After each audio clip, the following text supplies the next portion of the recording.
26 जानेवारी प्रजासत्ताक दिनी नंदुरबार जिल्हा पोलीस प्रशासनाविरोधात सुशीलकुमार पावरा यांचे 508वे उपोषण। नंदुरबार प्रतिनिधी। नंदुरबार जिल्हा पोलीस प्रशासनाविरोधात विविध मागण्यांसाठी बिरसा फायटरचे राष्ट्रीय अध्यक्ष सुशीलकुमार पावरा यांचे दिनांक 26 जानेवारी 2026 रोजी जिल्हाधिकारी कार्यालय नंदुरबार समोर 508वे उपोषण होणार आहे। उपोषणाचे निवेदन सुशीलकुमार पावरा यांनी जिल्हाधिकारी नंदुरबार यांना दिले आहे। निवेदनात म्हटले आहे की जिल्ह्यातील पोलीस प्रशासनातर्फे आदिवासींवर होणाऱ्या अन्याय अत्याचाराविरोधात अवैध धंदे बंद करणे, मनमानी कारभारासंबंधी मागण्यांसाठी आम्ही समस्त आदिवासी संघटना, आदिवासी समाज जिल्हा नंदुरबार तर्फे दिनांक 28 एप्रिल 2025 रोजी दुपारी 12 वाजता नवापूर चौफुला ते माननीय पोलीस अधीक्षक कार्यालय नंदुरबार पर्यंत जनआक्रोश मोर्चा काढण्यात आला होता। परंतु पोलीस अधीक्षक श्रवण दत्त यांनी एकाही मागणीवर अद्याप कोणतीच कारवाई केली नाही। ही फार मोठी दुर्दैवाची बाब आहे।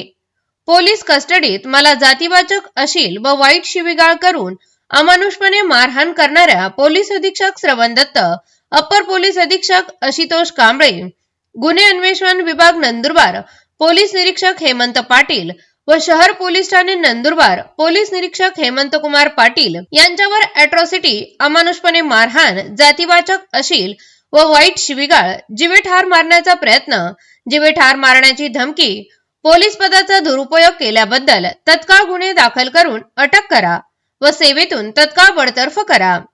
वादग्रस्त आरोपित पोलीस निरीक्षक हेमंत कुमार पाटील यांची पोलीस अधीक्षक श्रवण दत्त यांनी जाणीवपूर्वक पोलीस ठाणे शहादा येथे केलेली नियुक्ती रद्द करा।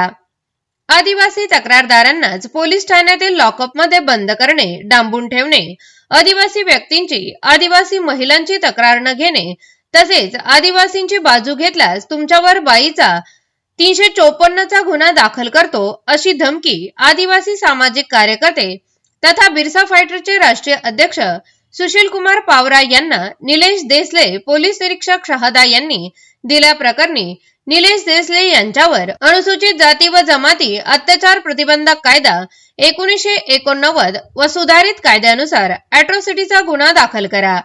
दिनांक 4/4/2025 रोजीच्या चौकशी अहवालाच्या आधारे सेवेतून निलंबित करा। पदावरून हटवा, नंदुरबार जिल्ह्याबाहेर बदली करा। शहादा पोलीस ठाण्यात ड्युटीवर असताना विमल गुटखा खाणाऱ्या पोलिसांची सखोल चौकशी करून संबंधित पोलिसांना निलंबित करा।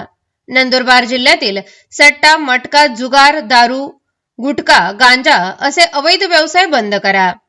तक्रार नोंद करण्यासाठी फिर्यादीकडून 43,000 रुपये घेणाऱ्या धडगाव पोलीस ठाण्यातील संबंधित ठाणे अंमलदार व पोलीस उपनिरीक्षकाला निलंबित करा। आदिवासी संघटनांनी पोलीस अधीक्षक श्रवण दत्त यांच्याकडे मागणी केलेल्या परंतु पोलीस अधीक्षक श्रवण दत्त यांनी आरोपींना वाचविण्यासाठी दुर्लक्ष केलेला अवैध व्यवसाय व विषयांवर तत्काळ कारवाई करा इत्यादी मागण्यांसाठी सुशीलकुमार पावरा हे उपोषण करणार आहेत। प्रतिनिधी युसुफ पठाण, मालेगाव।